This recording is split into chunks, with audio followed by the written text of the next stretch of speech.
ፔጋ ደርሰናል። ከ129 እስከ 136 ምስክርነትህ ሁሉ ድንቅ ነው፣ ስለዚህ ነፍሴ ትጠብቀዋለች ይላል። ይሄ ድንቅ የሚለው ቃል ከዚህ ቀደም በስራው ነው ድንቅ እንደሆነ የነገረን።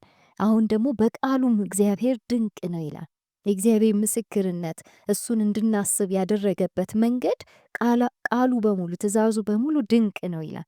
ለዛ በሙሉ ማንነቴ በሙሉ ነፍሴ ጠብቀዋለሁ፣ እታዘዘዋለሁ። የቃል ትርጓሜ ያበራል፣ አላዋቂዎችንም አስተዋዮች ያደርጋል ይላል። የእግዚአብሔር ቃል ሲፈታ ሲከፈት ሲያበራልን ትርጉም ይሰጠናል ይላል። የእግዚአብሔር ቃል ደግሞ ያበራል ይላል። የሰውን መረዳት ይጨምራል። ስለ እግዚአብሔር ያለንን መረዳት ይጨምራል። የእግዚአብሔርን ባህሪያት በቃሉ መሰረት መረዳት እንችላለን ይላል። ትርጓሜ ሲል መብራራቱ፣ መከፈቱ፣ በፊታችን መገለጡ የእግዚአብሔር ቃል ያበራልናል። አይምሯችንን ከጨለማ ያወጣል። ከአላዋቂነት ያሻግረናል፣ ወደ አስተዋይነት ያሸጋግረናል ይላል። ትእዛዝህን ናፍቄያለሁና አፌን ከፈትህው አልከለከልኸውም ይላል። አልከለከልኩም። እግዚአብሔርን ቃል ጮክ ብዬ እናገረዋለሁ። ስናፍቀው ቃሉን አሰላስለዋለሁ፣ እደግመዋለሁ፣ በአንደበቴ እናገረዋለሁ ይላል። ስምህን ለሚወዱ ማድረግ ልማድህ እንደሆነ ሁሉ ወደ እኔ ተመልሰ ምሕረት አድርግልኝ ይላል።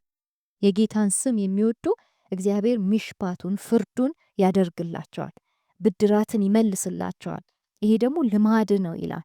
ማድረግ ልማድ ነው። ብድራትን መመለስ ልማድ ነው። አታሳፍርም አንተ። ስምህን ጠርቶ ያፈረ የለም እያለ አለ። ወደ እኔ ተመልሰ ምሕረት አድርግልኝ፣ እኔም ስምህን ስጠራ ስምህን ጠርቼ እንደማላፍር አምናለሁ ይላል። አካሄዴን እንደ ቃል ቀና አድርግልኝ፣ ኃጢአትን በላይ እንዲሰለጥን አትፍቀድ ይላል። እንደ ቃል ቀና የሆነውን መንገድ ከዚህ ቀደም መዝሙር 23 ላይ ስለ ስም በቀና መንገድ ምራኝ፣ በጽድቅ መንገድ ምራኝ ብሎናል። አሁን ደግሞ እንደ ቃል በቀና መንገድ ምራኝ፣ ኃጢአትን እምቢ የምልበትን መንገድ፣ ኃጢአት በላይ እንዲሰለጥን የማልፈቅድበትን መንገድ አሳየኝ።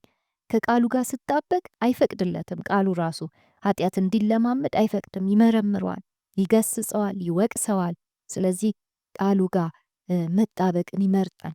ትእዛዝን መጠበቅ እንድችል ከሰዎች ጥቃት ታደገኝ ይላል።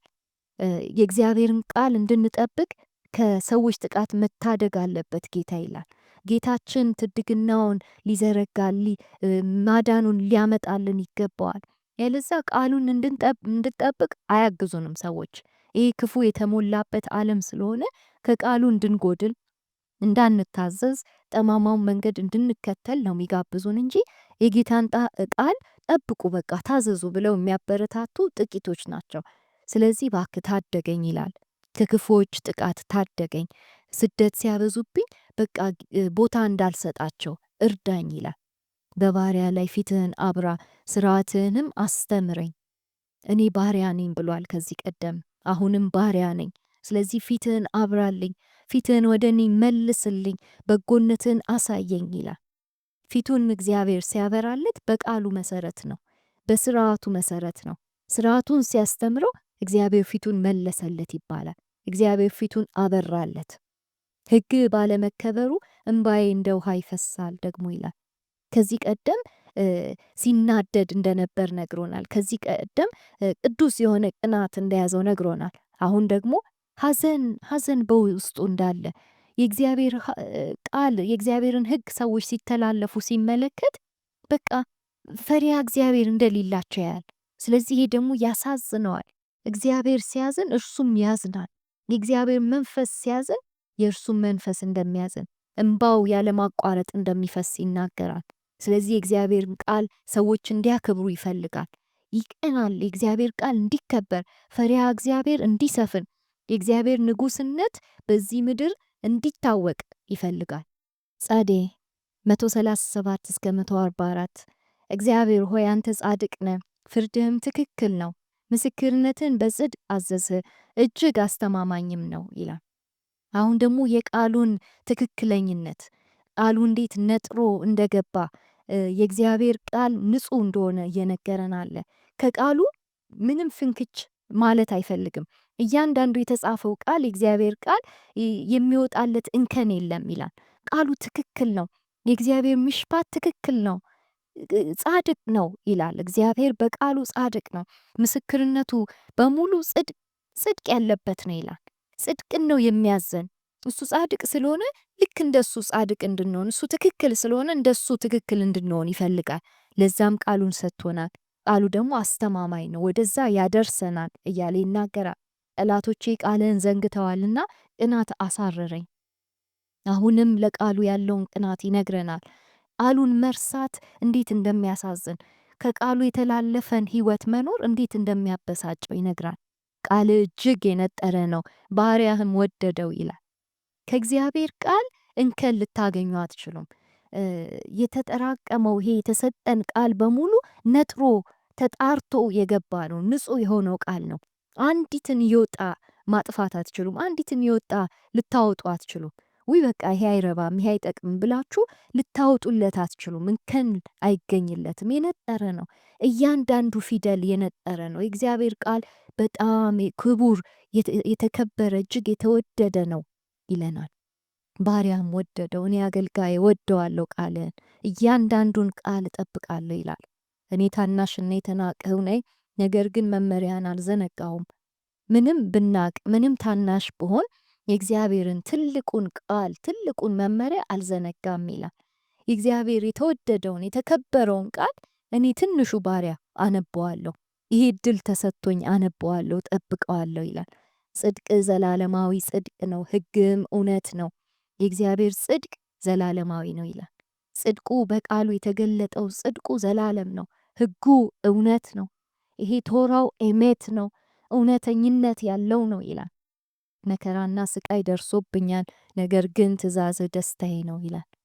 ከዚህ ቀደምም እንዳለን ነው በመከራ ውስጥ መጽናናቱ ደስታው በሙሉ ቃሉ እንደሆነ ይነግረናል። ምንም መከራም ስቃይም ስደትም ቢደርስበት፣ አካላዊ ጉዳት ቢደርስበት ቃሉ ውስጥ መጽናናትን ይፈልጋል። ምስክርነት ለዘላለም የጽድቅ ምስክርነት ነው። በሕይወት እኖር ዘንድ ማስተዋልን ስጠኝ። የእግዚአብሔር ቃል ይሄ ኢምራው ምስክርነቱ፣ ኤዶቱ፣ ሚሽፓቱ፣ ቶራው በሙሉ ምስክርነቱ በሙሉ የጽድቅ ነው ይላል። እግዚአብሔር ይህንን ቃል በፊታችን ሲያስቀምጥልን ለሕይወታችን ነው፣ በሕይወት እንድንኖር ነው ይህንን የሰጠን ይላል። ስለዚህ በማስተዋል እናንብበው ይላል። ቁፍ ከ145 እስከ 152 እግዚአብሔር ሆይ በፍጹም ልቤ እጮኻለሁና መልስልኝ፣ ሥርዓትህንም እጠብቃለሁ ብሎ ይጀምራል። ይሄ ክፍል ደግሞ ጩኸቱ ሲያይል ሲበረታ እናያለን። ምክንያቱም የእግዚአብሔርን ማዳን ማየት ይፈልጋል። ቃሉን ጠብቆ የኖረ ሰው ትድግናውን መመስከር ይፈልጋል። ስለዚህ ሥርዓትን ጠብቄአለሁ፣ በፍጹም ልቤ ስጮህ መልስልኝ ይላል። ወደ አንተ እጣራለሁና አድነኝ፣ ምስክርነትህንም እጠብቃለሁ። ስጣራ ድነት ይምጣ። አንተን ጠርቶ ያፈረ የለም። አንተን ሲጣራ ለድነት ለትድግና ወደ አንተ ሲጮህ አንተ ሳትሰማው የቀረበት ጊዜ የለም። አባቶቻችን በግብፅ ምድር ሲጮሁ ሰምተዋቸዋል። ተቸግረው በጭንቀታቸው ሲጮሁ ወደ አንተ ትድግናን ይዘ ድነትን ይዘ ብቅ ብለሃል። ስለዚህ እኔም ቃልን ለምጠብቀው ለአንተ ለባሪያክ ተገኝልኝ፣ ተረዳኝ ይለዋል። እግዚአብሔር ሆይ ድረስልኝ፣ አድነኝ ይለዋል። 147 ትረዳኝ ዘንድ ጎህ ሳይቀድ ተነስቼ ይጮኻለሁ ይላል። በሌሊት ተነስቼ ወደ አንተ ጸልያለሁ። በሌሊት ተነስቼ ጌታ ሆይ ድምፄን ከፍ አድርጌ ወደ አንተ ጮኻለሁ። አድነኝ፣ ቃልህንም ተስፋ አደርጋለሁ፣ እንደሚያድነኝ ተስፋ አደርጋለሁ። በቃል ውስጥ ያለውን ትድግና እንደማገኝ ተስፋ አደርጋለሁ። ስለዚህ የዚህ ሰው ጩኸት ሲበረክት እናያለን። ምናልባት ይህ ሰው የሚጮኸው ከሐዘኑ ከእግዚአብሔር መንገድ ላለመውጣት በሚያደርገው ትግልም እንደሆነ ያሳያል። ትረዳኝ ዘንድ ይላል። ጎህ ሳይቀድ በሌሊት ነው የምነሳና ምጮኸው ይላል። ቃልህን አሰላስል ዘንድ ዓይኔ ሌሊቱን ሙሉ ሳይከድን ያድራል። አሁንም ይህንን ቃል ይደግማል አይደለም? እግዚአብሔር ሆይ እኔ ሌሊቱን በሙሉ ያንተን ቃል ለማሰላሰል እተጋለሁ። ሌሊቱን በሙሉ ቃልህን ለማንበብ ቃልህን በጽሞና ጊዜ ወስጄ ጊዜ ሰጥቼው ከእርሱ ከቃል ጋር ጊዜ ለመውሰድ እተጋለሁ ይላል ሌሊቱን ሙሉ። ስለዚህ የጾምና የጸሎት ጊዜ ይሄ ሰው እየወሰደ እንዳለ ይነግረናል። እንደ ቸርነት መጠን ድምፄን ስማ፣ እግዚአብሔር ሆይ እንደ ሕግ መልሰ ሕያው አድርገኝ። ይህንን ሐረግ አሁንም ሲደግመው እናያለን። እንደ ቃል መልሰ ሕያው አድርገኝ፣ ወደ ሕይወት አምጣኝ። ቃል ነው ወደ ሕይወት ውስጥ የሚመልሰኝ ይላል እና ቸርነት ብዙ ስለሆነ ለዚህ ቸርነት በቃ እጮሃለሁ፣ ይድረሰኝ ይህ ቸርነት ብዬ ድምፄን አሰማለሁ፣ ጮክ ብዬ ድምፄን አሰማለሁ ይላል። ያይላል ጩኸቱ በዚህ ክፍል ውስጥ። ደባ የሚያውጠነጥኑ ወደ እኔ ቀርበዋል፣ ከሕግ ግን የራቁ ናቸው ይላል። እነዚህ ክፉዎች እኔን ይቀርቡኛል፣ ከሕግ ርቀው እኔንም ሊያርቁኝ ፈልገው ይቀርቡኛል። ከመንገድ ሊያወጡኝ ካንተ ከቀናው መንገድ አንተን መንገድ እከተላለሁ ብዬ ከወሰንኩበት ከስፍራዬ ሊያነቃንቁኝ ይቀርቡኛል፣ እኔ ግን እምቢ እላለሁ እያለ ነው። እግዚአብሔር ሆይ አንተ ግን ቅርብ ነህ፣ ትእዛዞችም ሁሉ እውነት ናቸው ይላል። ተመልከቱ፣ የእግዚአብሔር ቅርብነት ይህ ሰው የሚረዳው በቃል ውስጥ ነው። የእግዚአብሔርን ሀልዎት አብሮነቱን መገኘቱን የሚለማመደው በቃል ውስጥ ነው። የእግዚአብሔርን ቃል ከፍተን ልክ ማነብነብ ስንጀምር፣ ጮክ ብለን ማንበብ ስንጀምር እግዚአብሔር ቅርብነቱን እንለማመዳለን። የእግዚአብሔር ቅርብነት ያስታውቀናል። ለዘላለም እንደመሰረትካቸው ከጥንት ምስክርነትን ተረድቻለሁ ይላል። ከጥንት ጀምሮ የቆመው ያንተ ቃል፣ ከጥንት ጀምሮ ያለው ያንተ የጸናውን ቃልህን እረዳለሁ ይላል። በዚህ ቃል መሰረት እኔም ደግሞ ጸንቼ ይቆማለሁ ይላል። ሬሽ ከ153 እስከ 160 አሁንም ጩኸቱ እንደ በረታ ነው የዚህ ዘማሪ። ሕግህን አልረሳውምና ስቃይን ተመልከት ታደገኝም ይላል።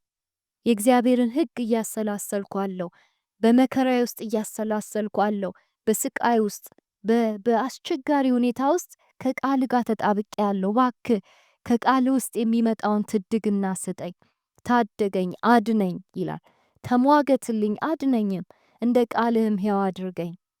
የእግዚአብሔር መካከለኝነትን ይፈልጋል ይህ ሰው። እግዚአብሔር ደርሶ እንዲያድነው ይጠይቃል። በቃል ውስጥ ያለው ድነት ሁሉ እሱ ጋም እንዲመጣ ይፈልጋል። ስለዚህ ሕያው አድርገኝ፣ በቃል መሰረት ሕያው አድርገኝ፣ ከሞት ወደ ሕይወት አሻግረኝ፣ ከጨለማ ወደ ብርሃን አሻግረኝ፣ ትድግና ይምጣልኝ ይለዋል። ስርዓትን ስለማይሹ ድነት ከክፎች የራቀ ነው ይላል። ድነት የላቸውም፣ ድነትን አያውቁትም። የኃጥአን መንገድ ሌላ ነው፣ የክፎች መንገድ ሌላ ነው። የእግዚአብሔርን ሕግ አንታዘዝም ብለው ወደ ሞት ጎዳና እየገቡ ነው። መዳን አያገኛቸውም፣ መጨረሻቸው ሞት ነው ይላል። እግዚአብሔር ሆይ ርኅራኄህ ታላቅ ነው፣ እንደ ሕግ ሕያው አድርገኝ፣ እባክህ ሕያው አድርገኝ፣ ሕይወትን አለማምደኝ።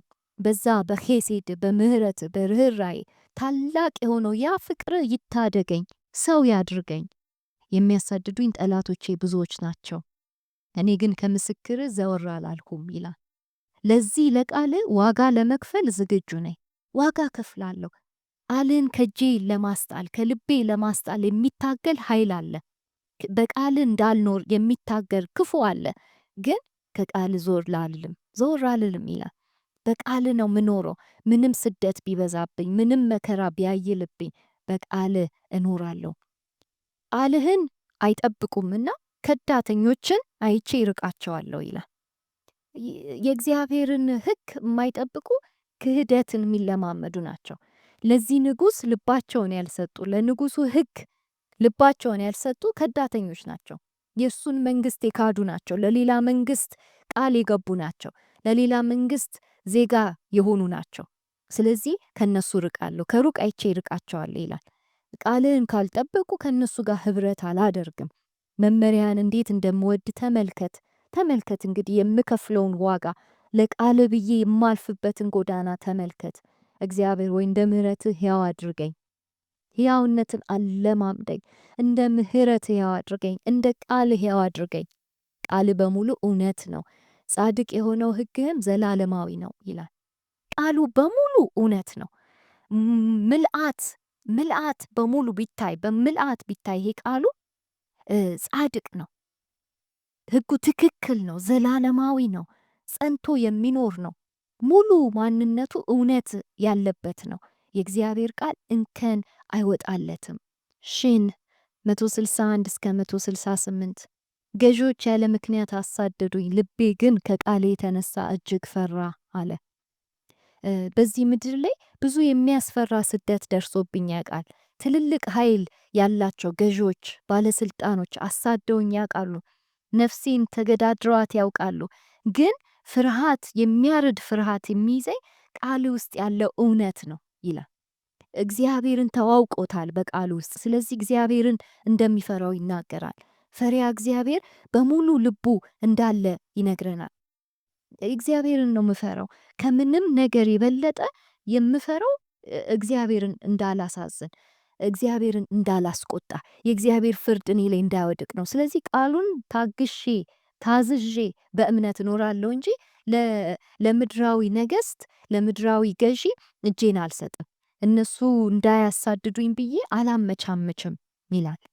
ትልቅ ምርኮ እንዳገኘ ሰው በቃል ደስ አለኝ።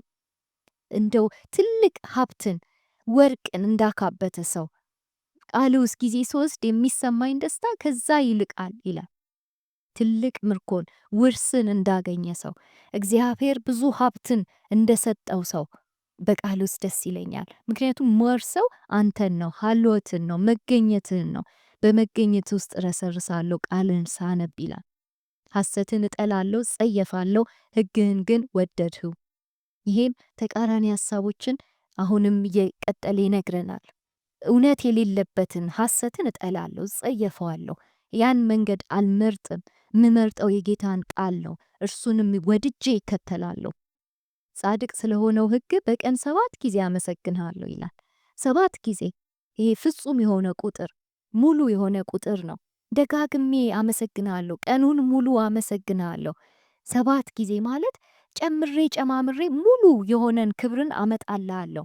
ስለ ቃል፣ በቃል ውስጥ ስለሚገኘው ደስታ፣ ፍስሐ፣ ሰላም አመሰግንሃለሁ። ሕግን የሚወዱ ብዙ ሰላም አላቸው፣ እንቅፋትም የለባቸውም። የጌታን ቃል የሚወዱ ሰላማቸው የበዛ ነው፣ ሻሎማቸው የተጠበቀ ነው፣ እንቅፋትም የለባቸውም። ይሄ እንግዲህ በምድር ስንኖር ብዙ እንቅፋት ሊገጥመን ይችላል። ግን የሚያሰናክለን ነገር እግዚአብሔር ከፊታችን ያነሳልናል ይላል። ቃሉ ነው የሚገዛን። ስለዚህ ለቃሉ ሕይወታችን ሲሰጥ የሚያሰናክለን ነገር አይኖርም። ከእግዚአብሔር መንገድ የሚያወጣን ነገር አይኖርም ይላል። እግዚአብሔር ሆይ ማዳንን ተስፋ አደርጋለሁ፣ ትእዛዝህንም እፈጽማለሁ።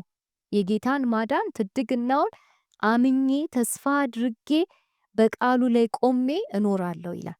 እፈጽመዋለሁ። ይሄንን ቃሉን እየፈጸምኩ እኖራለሁ፣ ያንን ማዳኑን በሙሉ እስካይ ድረስ። ነፍሴ ምስክርነትን ትጠብቃለች፣ እጅግ ወደዋለሁና። መንገዴ ሁሉ በፊትህ ግልጽ ነውና ሕግህንና ምስክርነትን እጠብቃለሁ ይላል። ነፍሴ ያንተን ቃል ለመጠበቅ ትተጋለች። በጣም ስለምወደው፣ እጅግ ስለምወደው ቃልህን እና መንገዴን ደግሞ በትህትና በእውነተኝነት በፊትህ ግልጽ አድርጌ ያሳይሃለሁ። በቃል መሰረት ለመኖር እተጋለሁ። ቃል እንዲመረምረኝ እፈቅዳለሁ። የመጨረሻው ክፍል ታቭ ላይ ደርሰናል። 169 እስከ 176 እግዚአብሔር ሆይ ጩኸቴ ከፊትህ ይድረስ፣ እንደ ቃልህ ማስተዋልን ስጠኝ። ይሄ የምጮኸው ጩኸት ለትድግና ለድነት ብዬ የምጮኸው ጩኸት አንተ ጋር ይድረስ። እንደ ቃል ደግሞ ልቤ ይብራ፣ ማስተዋል ላግኝ፣ ወደ ብስለት ልምጣ፣ አንተን ወደ ማወቅ ልምጣ። ልመናዬ ከፊትህ ይድረስ፣ እንደ ቃልህም ታደገኝ። ትድግና ይምጣልኝ። እምለምን ነገር ሁሉ አንተ ጋር ይድረስ። ስማኝ እባክህ። ስርዓትህን አስተምረኸኛልና ከንፈሮቼ ምስጋናን አፈለቁ። አመሰግንሃለሁ አንተን ወደ ማወቅ ስለምታመጣኝ፣ ስላስተማርከኝ፣ ያንተን አብርሆት ስለሰጠኝ፣ አንተን ወደ ማወቅ ወደሚገኘው ብርሃን ስላደረስከኝ አመሰግንሃለሁ። ከንፈሬን ከፍቼ ምስጋናን ላንተ አፈልቃለሁ። ትእዛዞች ሁሉ የጽድቅ ትእዛዞች ናቸውና አንደበቴ ስለ ቃል ይዘምር። እዘምርልሃለሁ፣ አንደበቴን ከፍቼ ይዘምርልሃለሁ። ይሄ ጽድቅ የሚገኝበትን ትእዛዝ ስለሰጠኸኝ። ትእዛዝህን መርጫለሁና እጅ እኔን ለመርዳት ዝግጁ ይሁን። እባክህን ያንተን መንገድ መርጫለሁ። ስለዚህ ይህን ቀጭን ጎዳና ስጓዝ አስቸጋሪ ስለሚሆንብኝ፣ ስጋዬ ስለሚያስቸግረኝ እኔን ለመርዳት ሁሌ ዝግጁ ሁንልኝ። ጠብቀኝ። ይህን ጎዳና መርጫለሁ፣ ጠብቀኝ። እግዚአብሔር ሆይ ማዳንህን ናፈቅሁ፣ ሕግህም ደስታዬ ነው። ያንተ ቃል ነው ደስታዬ። ያንተን ድነት እናፍቃለሁ። በቃል ውስጥ ያለውን ያን ድነት ፍጹም የሆነውን ድነት መለማመድ መቅመስ ልኖረው እፈልጋለሁ ይላል። አመሰግን ዘንድ በሕይወት ልኑር፣ ሕግህም ይርዳኝ። የመጨረሻዎቹ ልመና እንደ ጠፋ በግ ተቅበዘበዝሁ፣ ትእዛዞችን አልረሳሁምና ባሪያህን ፈልገው፣ እባክህን ፈልገኝ እንዳልቅበዘበዝብህ። ኢሳይያስ 53:6 ላይ እንደተጻፈው እንደሚቅበዘበዙ እንደ ጠፉ በጎች አልሁን። እባክህ እረኛዬ ሆይ በቃል መሰረት ፈልገ በቤት አድርሰኝ፣ ወደ ቤት አግባኝ። ባሪያን ፈልገው፣ እኔን አገልጋይን ፈልገኝ። ምክንያቱም በሕይወት መኖር ነው የምፈልገው። በሕይወት ለመኖር ብዬ ይህን ጎዳና መርጫለሁ። ድንገት ስቼ ከመንገድ እንዳልጠፋ እንደ 100 በጉ እንደ 99ኙ ጠብቀው እኔ ደግሞ አንዱ ተቅበዝብዤ እንዳልጠፋ ፈልገ እረኛዬ ሆይ ወደ ቤት አስገባኝ፣ ወደ ቤት አድርሰኝ ብሎ በመማፀን ይጨርሳል። እረኛ እንደሚያስፈልገው በመናገር ይጨርሳል። ቃሉን ለመጠበቅም የቃሉ ጠባቂ ሌላ እረኛ ያስፈልገው እንደሚያስፈልገው እየተናገረ ይጨርሳል። ጌታችን ኢየሱስ ክርስቶስ ራእይ 1 ላይ ከዮሐንስ ጋር ሲናገር በራእይ ሲናገረው እኔ አልፋና ኦሜጋ ነኝ ብሎታል። በግሪኩ ነው ይሄ ተጻፈልን። ራእይ 1 ላይ ግን ጌታችን ኢየሱስ ክርስቶስ አልፋና ታፍ አሌፉና ታቡ እኔ ነኝ እያለ ነው የሚነግረው። ስለዚህ ከአሌፍ እስከ ታፍ ቃሉ ማለት እኔ ነኝ። ቃሉን እኔን ጠብቅ፣ ከኔ ጋር ተጣበቅ እያለ ይነግረዋል። ስለዚህ ቃሉን ስናነብ ጌታችን ኢየሱስን ነው እያነበብን ያለ ነው። ፈቃዱን ለማወቅ እየተጋን ያለ ነው። ይህን ደግሞ የሚያግዘን ይህን እንድናደርግ የሚያግዘን የእግዚአብሔር መንፈስ ነው። ለዛ ነው ለሕዝቅኤል እግዚአብሔር የነገረው መንፈሴን ስሰጣቸው ነው ቃሌን መጠበቅ የሚችሉት ይለዋል። ሕዝቅኤል 11 ቁጥር 19 ላንብብ። የማያወላውል ልብ እሰጣቸዋለሁ፣ አዲስ መንፈስ በውስጣቸው አኖራለሁ፣ ድንጋዩን ልብ ከውስጣቸው አወጣለሁ፣ ሥጋ ልብም እሰጣቸዋለሁ። ስለዚህ ትእዛዜን ይፈጽማሉ፣ ሕጌን ይጠብቃሉ። እነርሱ ሕዝቤ ይሆናሉ፣ እኔም አምላካቸው ሆናለሁ ይላል። ከኔ ጋር የሚጣበቁበትን ቃሌን የሚፈጽሙበትን ሕጌን የሚጠብቁበትን መንፈስ በውስጣቸው አኖራለሁ ይላል። ስለዚህ እግዚአብሔር ቃሉን ይልካል፣ በመንፈሱ አማካይነት ደግሞ እንዲዋሃደን ያደርጋል። ለቃሉ ትክክለኛ ምላሽ የምንሰጥበትን መንፈሱን ይሰጠናል ይላል። ሕዝቅኤል 36 ላይ ይህን ሐሳብ ይደግማል። ቁጥር 27 መንፈሴን በውስጣቸው አሳድራለሁ፣ ስርዓቴን እንድትከተሉና ሕጌን በጥንቃቄ እንድትጠብቁ አደርጋለሁ ይላል። በጥንቃቄ ትጠብቁታላችሁ ቃሌን ይላቸዋል። ስለዚህ ዛሬ የተነጋገርናቸው እነዚህ 8 የሚሆኑ የእግዚአብሔር ቃል መጠሪያ የሆኑትን በሙሉ ቶራውን፣ ሁኪሙን፣ ኢምራውን፣ ኤዶቱን በሙሉ የምንጠብቅበትን ጸጋውን ያበዛልናል። ሚሽፓቱን፣ ዴቫሩን፣ ኢምራውን በሙሉ የምንጠብቅበት ጸጋ በመንፈሱ አማካይነት እግዚአብሔር ሊሰጠን ዝግጁ ነው። እግዚአብሔር በዚህ ጸጋ ይባርከን።